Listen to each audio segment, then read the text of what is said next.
Coronavirus spreads across continents, a strategic issue has struck Taiwan once again. This time it is PLA's upcoming drills on Taiwan's waters and a likely military threat from Xi Jinping's administration.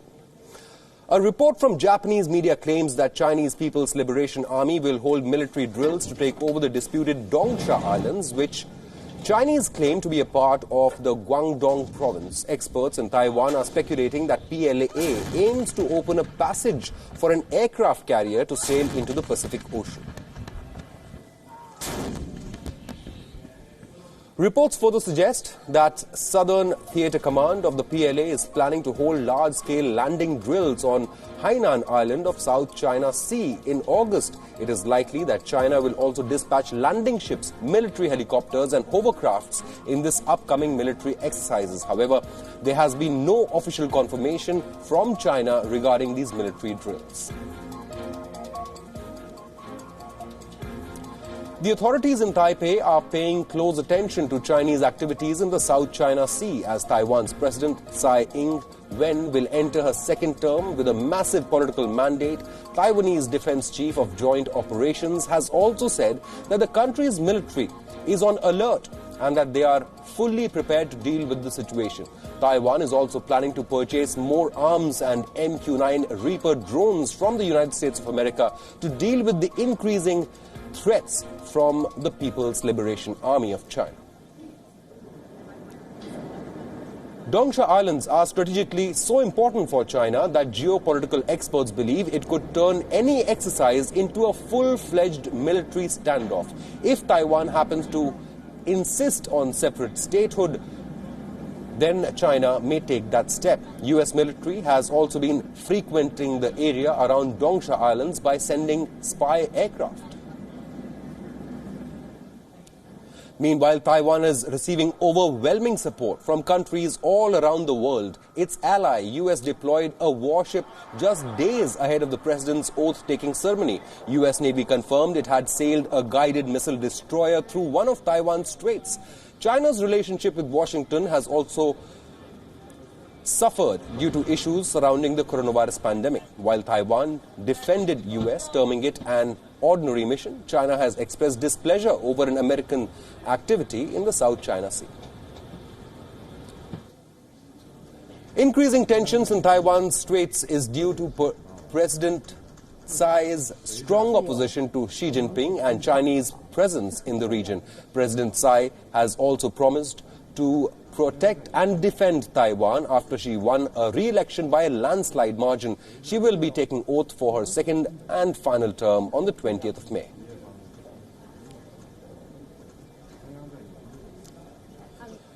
Joining us on this broadcast is East Asia correspondent for DW News, William Yang, who joins us live from Taipei. William, thank you so much for joining us on WION.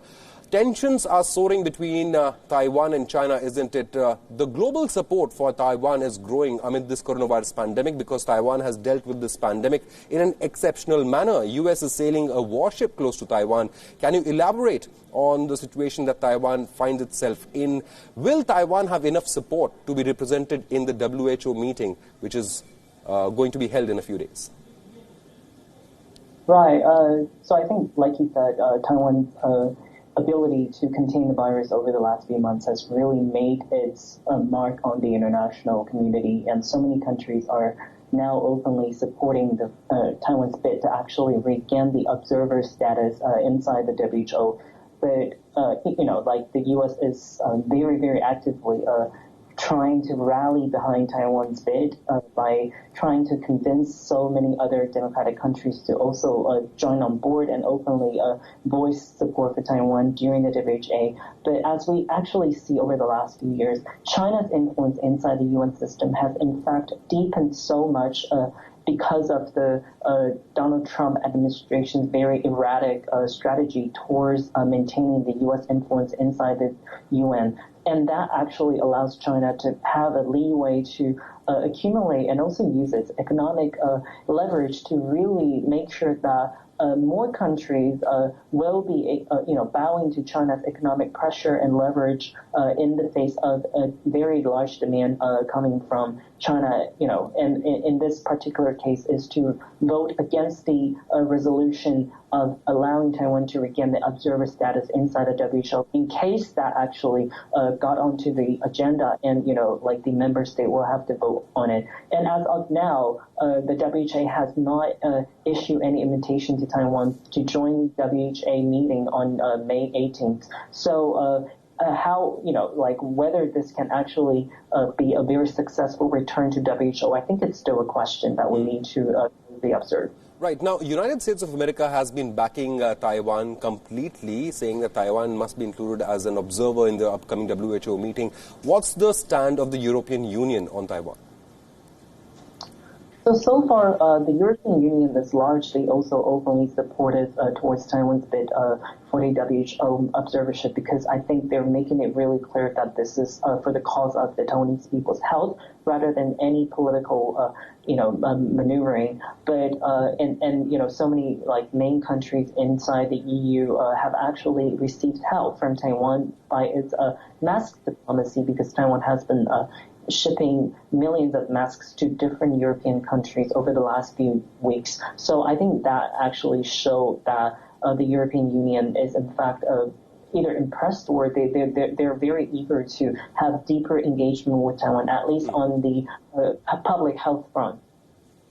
Right. William, thank you so much for joining us this afternoon. It's a precarious situation with the PLA stepping up its activities around Taiwan and the South China Sea.